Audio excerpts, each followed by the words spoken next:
A transformação planetária é a separação do joio e do trigo em escala cósmica. Não é uma punição, e sim uma oportunidade para os espíritos ainda cristalizados no egoísmo e das práticas meramente exteriores de contribuírem para o progresso de outras humanidades.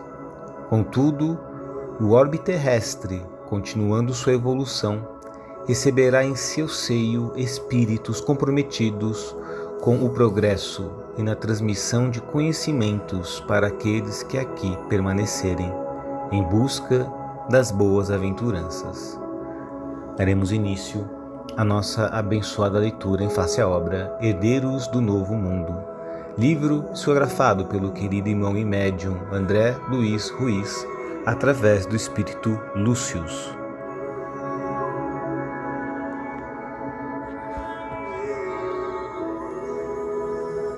Olá, amados irmãos, com muita alegria que iniciaremos nossa leitura. Antes, carinhosamente, vamos elevar os pensamentos ao alto, mentalizar a Deus, nosso Pai, mentalizar a Jesus, o nosso amado Mestre. Primeiramente, agradecemos pela riquíssima oportunidade de estarmos reunidos em prol da seara do Cristo. Pedimos de forma humilde e encarecida que os benfeitores que encontram-se já em nossos lares nos auxiliem a compreendermos, assimilarmos todos os conhecimentos transmitidos no dia de hoje e que estes conhecimentos possam ser um diferencial em nossas vidas para que possamos colocar em prática tudo de bom que aprendermos, desta forma desenvolvendo a caridade moral. Que assim seja, com a graça de Deus. Graças a Deus, amados irmãos, nossa abençoada leitura inicia-se a partir de agora. Capítulo 6.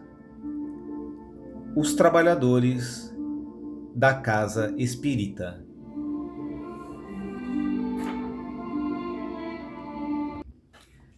Parábola dos talentos. Mateus, capítulo 25, versículos 14 a 30. Porque isto é também como um homem que, partindo para fora da terra, chamou os seus servos e entregou-lhes os seus bens.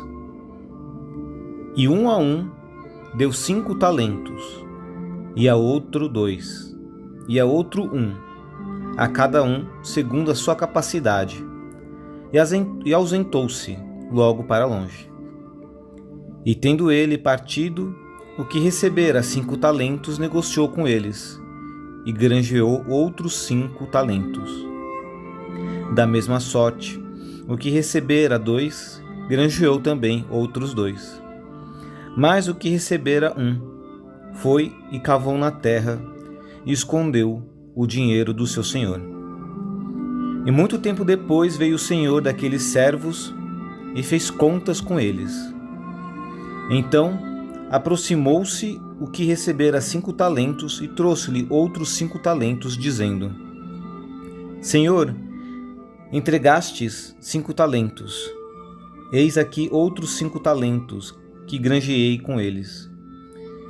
E o seu senhor lhe disse: Bem está, servo bom e fiel. Sobre o pouco foste fiel, sobre muito te colocarei. Entra no gozo do teu senhor. E chegando também o que tinha recebido 2 talentos, disse: Senhor, entregaste-me 2 talentos. Eis que com eles granjeei outros 2 talentos. Disse-lhe o seu senhor: Bem está, bom e fiel servo. Sobre o pouco foste fiel, sobre muito te colocarei. Entra no gozo do teu senhor. Mas, chegando também o que recebera 1 talento, disse: Senhor, eu conhecia-te, que és um homem duro, que ceifas onde não semeastes, e ajuntas onde não espalhastes. E, atemorizado, esconde na terra o teu talento. Aqui tens o que é teu. Respondendo, porém, o seu senhor disse-lhe: Mau e negligente servo, sabias que ceifo onde não semeei e ajunto onde não espalhei? Devias então ter dado o meu dinheiro aos banqueiros, e quando eu viesse, receberia o meu com juros. Tirai-lhe, pois, o talento, e dai-o ao que tem os 10 talentos. Porque a qualquer que tiver será dado, e terá em abundância, mas ao que não tiver, até o que tem se lhe há tirado. Lançai, pois, o servo inútil nas trevas exteriores. Ali haverá pranto e ranger de dentes. Depois de se apresentar para as tarefas noturnas que desenrolavam na instituição, Alberto foi encaminhado para o núcleo que congregava os trabalhadores encarnados, que tanto quanto ele próprio lá estavam com tarefas definidas. Iriam escutar as orientações dos dirigentes espiritual, a quem se subordinavam as atividades que lhes eram atribuídas. Acompanhado por Adelino, o médium desdobrado durante o sono do corpo, viu-se em pequena sala cercada de outros 8 trabalhadores encarnados que já haviam chegado. Todos eles traziam a ligação fluídica prateada que os mantinha conectados ao arcabouço físico. Eram eles Jurandir, o dirigente encarnado da instituição, Dalva, Meire e Lorena, médios psicofônicas como Alberto, além de Horácio e Plínio, cooperadores do diálogo e do trabalho de passes magnéticos, e de Alfredo, o prestativo zelador da instituição, que nela residia para garantir sua segurança material. Dirigindo-se a Jurandir, Alberto exclamou: "Puxa, seu Jurandir, novamente tão poucos nos encontramos aqui para as tarefas tão intensas que nos esperam." "É, meu amigo", respondeu o interpelado com um sorriso de tristeza. "Nem todos os nossos irmãos estão disponíveis como seria de se esperar. Dos 62 trabalhadores, somente 8 têm se mostrado compenetrados e dispostos às disciplinas mentais e emocionais adequadas para o serviço contínuo da mediunidade. Outros 16 estão atendendo a deveres diversos que aqui em nossos outros núcleos de trabalho. No entanto, com exceção desses 24, os outros 38 estão adormecidos para experiências construtivas do espírito durante o repouso do corpo." "Eles por acaso não estariam ignorando nossas tarefas?" perguntou humilde a senhora Dalva, médio de grande bondade. "Infelizmente não, querida irmã. Todos nós recebemos os alertas durante nossas tarefas físicas aqui no centro. E, além disso, somos amparados no retorno aos nossos lares e conduzidos ao sono físico. No entanto, tão logo a maioria se vê fora da carne, parece se esquecer dos alertas e compromissos a cada qual sai em busca das emoções e interesses que refletem os seus sentimentos ou as suas necessidades." Observando o diálogo construtivo entre os presentes e para torná-lo ainda mais interessante e rico, Ribeiro, o espírito que estava ao lado de Bezerra na noite anterior, quando das advertências proferidas através do médium Alberto, assumiu o diálogo com a autoridade de quem conhece e ama profundamente cada um dos seus tutelados naquela casa de serviço no bem. "É verdade, queridos filhos, cada um deles recebe de nós, seus irmãos sinceros, o acompanhamento e a proteção para o momento do sono e do imediato despertamento no plano invisível da vida.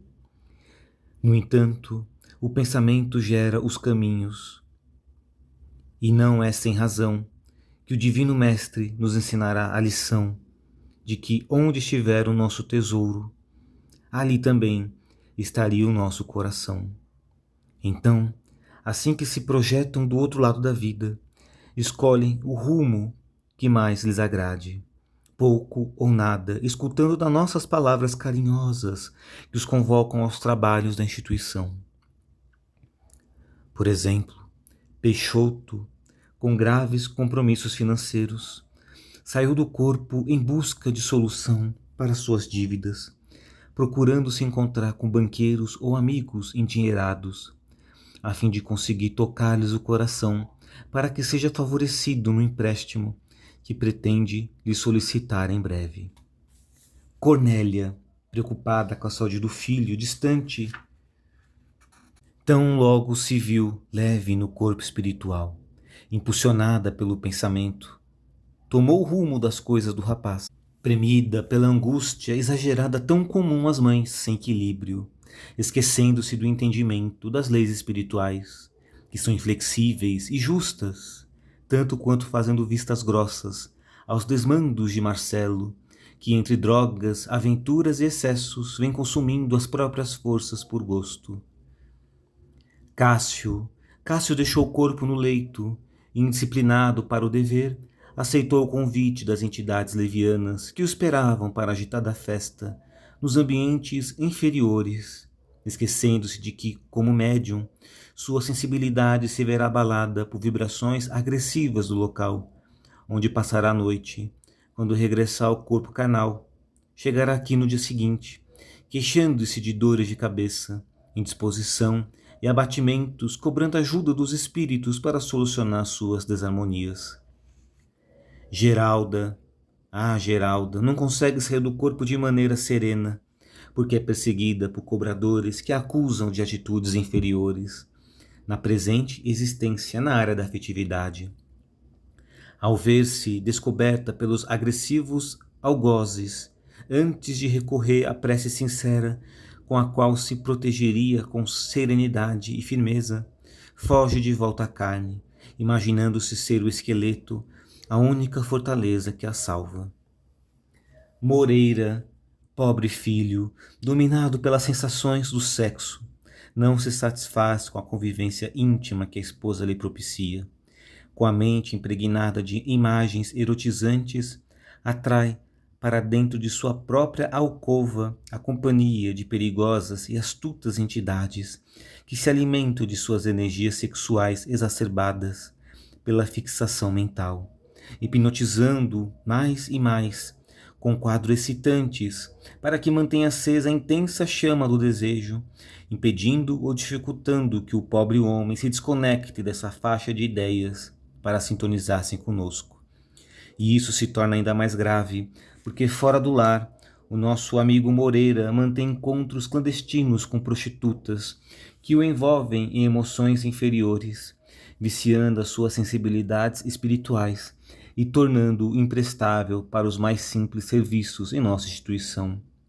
Pensa ele que, graças à sua discrição, ninguém lhe conhece a vida dupla que leva, e assim os outros 33 trabalhadores que aqui seriam esperados para nos ajudar na vastíssima tarefa do bem, dotados de talentos para serem agentes da esperança na vida alheia, alegam outras preocupações, como tesouros que lhes cobram a presença imediata e um elevado preço pelo tempo perdido. Para todos, tais fixações mentais parecem justificar-se como preocupações importantes e emergentes. Entretanto, à vista das verdadeiras razões, observando essas questões a partir do enfoque da vida real, não passam todas elas de pueribilidades, de crianças, desejos voluntariosos e maturidades emocionais, que mais cedo ou mais tarde acabarão sendo superadas pelas decepções que delas decorrem naturalmente. Assustados com o detalhamento casuístico dos problemas de cada um, Lorena exclamou, surpresa: "Mas, irmão Ribeiro, o senhor conhece assim tão bem as vidas de todos os que trabalham aqui?" Sorrindo em razão da entonação usada por Lorena para a pergunta, Ribeiro tratou de acalmá-la. "Bem, Lorena, a consciência tranquila pode ser um lago transparente e generoso, onde as estrelas do céu noturno vêm bailar sem qualquer problema. Por isso, entre os filhos que guardam responsabilidade e sinceridade com o ideal, é muito fácil transitarmos e observarmos seus verdadeiros esforços na transformação, o que nos garante um entrosamento direto e fraterno, onde não temos segredos, não nos enganamos, nem pretendemos nos iludir mutuamente. Quanto aos outros que carregam a consciência enodoada pelas condutas íntimas não adequadas, imaginando-se bem escondidos pelo véu da invisibilidade, também dispomos de suas fichas individuais, não a título de bisbilhotice, mas sim como forma de supervisionarmos os seus passos, buscando evitar quedas mais graves ou comprometedoras, como também entender os motivos que os prendem a tais tragédias morais ou necessidades específicas. Não nos alegaria descobrir este ou aquele em tal situação difícil que poderia ter sido evitada antes, mas que acabou sucedendo por ter-lhes faltado o nosso concurso. Assim, por muito amá-los, temos o cuidado de observar com discrição suas condutas que, aliás, vêm estampadas na própria atmosfera vibratória que possuímos e que nos denuncia com as imagens coloridas de nossos pensamentos e sentimentos, muito bem plasmados à nossa volta. No entanto, nossa tarefa está longe de ser invasiva ou de ter o intuito de enquadrinhar os mínimos detalhes de tudo o que façam. Quando acompanhamos um irmão que se dirige aos bordéis espirituais, sabemos o que ele procura. Então, não necessitamos segui-los nas orgias em que se envolverá.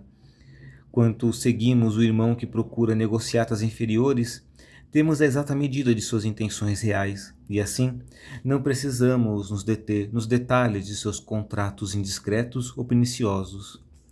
Não pensem vocês que ignoramos os momentos de intimidades, as necessidades de prazer físico, a que seus corpos estão ainda submetidos, nem que isso seja considerado por nós como algo inadequado.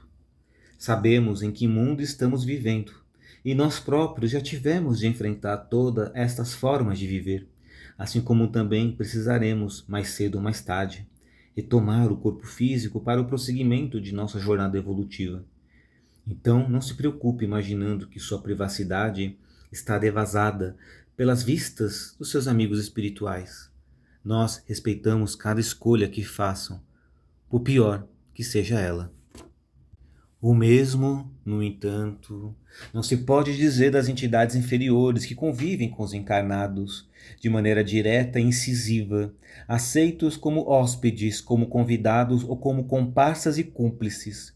Esses espíritos inferiores não só se colocam como apoiadores e estimuladores das mais vis fraquezas dos encarnados, como se justapõem a eles em todos os momentos da fruição e gozo que aceitam ter nas diversas experiências físicas. Dizia Paulo de Tarso que éramos acompanhados por uma nuvem de testemunhas, e no caso dos invigilantes, além de testemunhas, essas entidades invisíveis são, igualmente, co-partícipes, sócias na aventura, penetrando os mais íntimos departamentos da vida dos encarnados.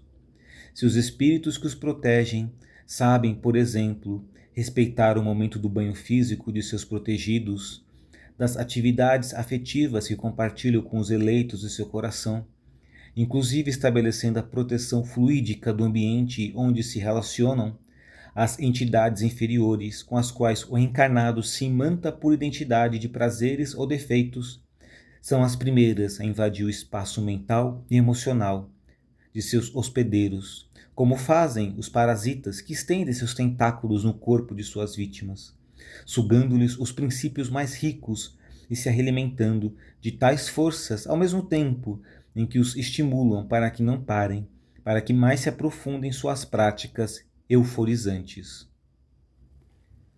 As elucidações, muito ricas para o esclarecimento de todos, no entanto, as tarefas não podiam esperar mais tempo. A multidão dos infelizes não poderia ser relegada a segundo plano. Bem, meus queridos, não importa realçarmos a falta dos outros 38 trabalhadores. A presença dos 8 aqui e dos 16 nas outras atividades da instituição nos enche de alegria e fortalece nosso ideal de servir mais e melhor. E se há um consolo para todos é o de que, faltando muitas outras mãos, há muito mais trabalho para cada um, correspondendo assim na distribuição das dádivas celestes e benefícios maiores para o servo fiel. Lembram-se da parábola dos talentos? Quando o Senhor regressa da viagem, percebe que os 2 primeiros multiplicaram, mas que o último enterrou o que havia recebido, retirada a moeda deste preguiçoso e a entrega ao que mais talentos possuía. Esse é o sentido da expressão, servo bom e fiel. Sobre o pouco fosse fiel, sobre o muito te colocarei. Entra na alegria do teu Senhor. Depois disso, passou a encaminhar cada um deles para os trabalhos específicos, na vasta seara de lutas que caracterizava a instituição amorosa.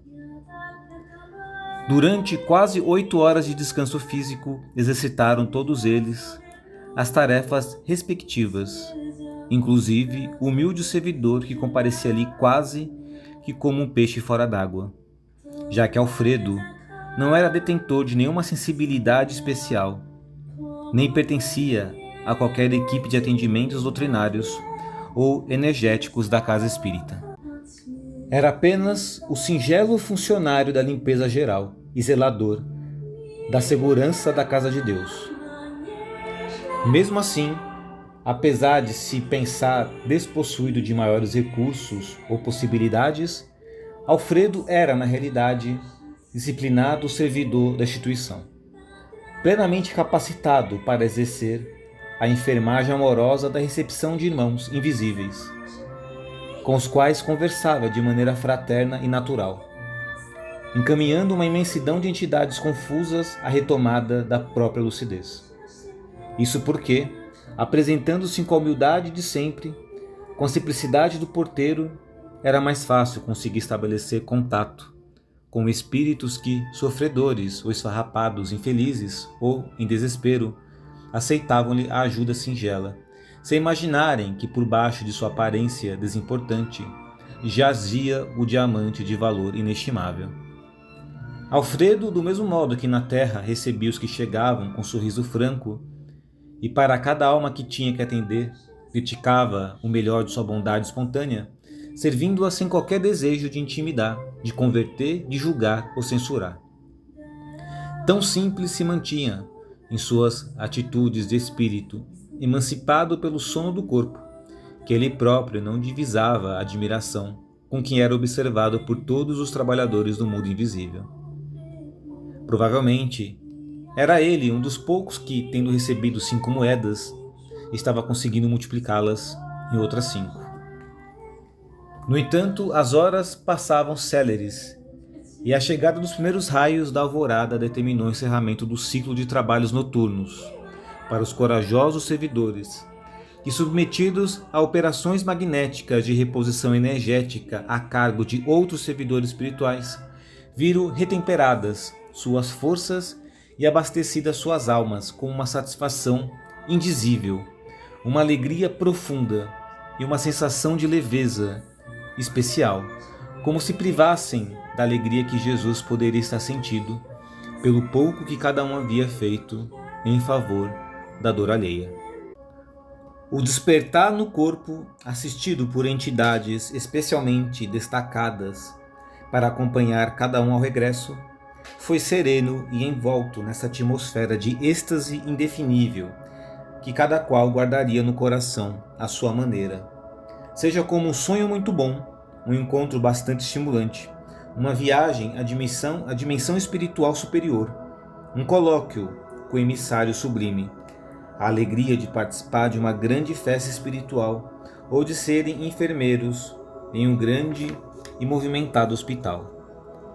Apesar de nenhum deles carregar, ao acordar, a plena e exata convicção do que lhes havia ocorrido durante a noite, todas as interpretações que dariam ao evento não deixavam de corresponder, de alguma sorte, ao que efetivamente haviam experimentado.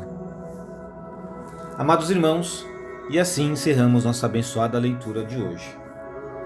Vimos exatamente como é que o mentor ou os benfeitores observam nosso comportamento, seja quando estamos no veículo físico, no nosso corpo físico, ou quando estamos diante do mundo espiritual, já desdobrados, emancipando a nossa alma. Eles observam e sabem tudo o que fazemos. Contudo, há uma grande distinção de como os benfeitores agem e como os espíritos inferiores agem. E também tivemos uma apresentação especial de Alfredo, este irmão zelador da casa espírita, e podemos perceber quanta luz, quanta intensidade e boa vontade de fazer o bem este irmão tem. Que a paz do Mestre Jesus nos ilumine hoje e sempre.